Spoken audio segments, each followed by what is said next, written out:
To ensure we can keep producing great free content, please leave a comment below or leave a question that we can help you with.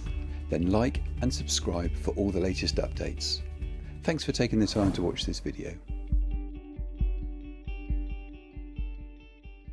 So let's look at flash and when to use flash. It's not just for dark.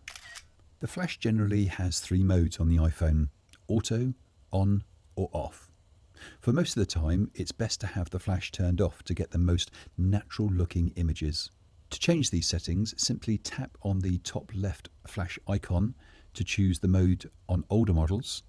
On the new models, tap the arrow at the top, in the middle, select flash at the bottom and choose the required mode. As you can well imagine, the flash on the iPhone isn't particularly bright and you can get quite harsh looking photos.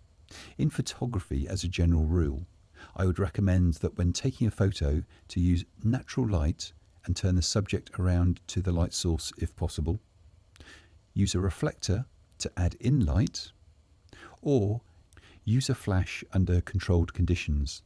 Now, what I mean by this is when you've actually taken a photo and used flash, the perfect photo is one that actually looks natural and you don't really know that flash has been used. So the golden rule in photography is to use natural light before a reflector and a reflector before flash. Remember, a reflector can be any reflective surface, so you don't need to buy expensive ones.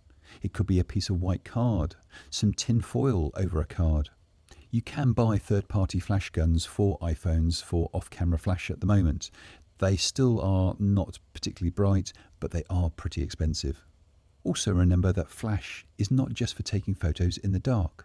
Flash is a great way to infill shadows on a face or place a catch light in the subject's eyes, bringing their face to life.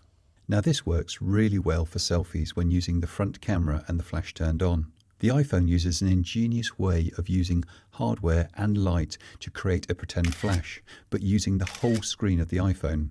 Because it produces a balanced wide light source, it gives great catch light into the eyes, as well as an effective fill-in flash over the subjects.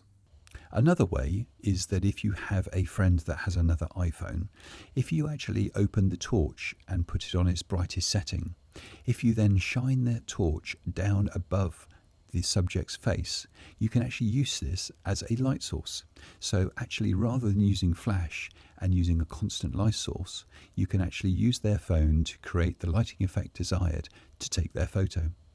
Remember, iPhones love scenes that are well lit and they struggle in lower light, particularly on older phones prior to the iPhone 11. To ensure we can keep producing great free content, please leave a comment below or leave a question that we can help you with. Then like and subscribe for all the latest updates.